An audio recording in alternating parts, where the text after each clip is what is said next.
أعوذ بالله من الشيطان الرجيم. بسم الله الرحمن الرحيم. ألف لام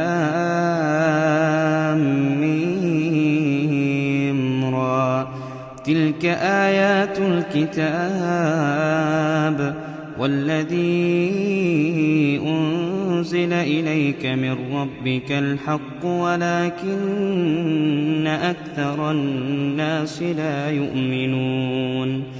الله الذي رفع السماوات بغير عمد ترونها ثم استوى على العرش وسخر الشمس والقمر كل يجري لأجل مسمى يدبر الأمر يفصل الآيات لعلكم بلقاء ربكم توقنون.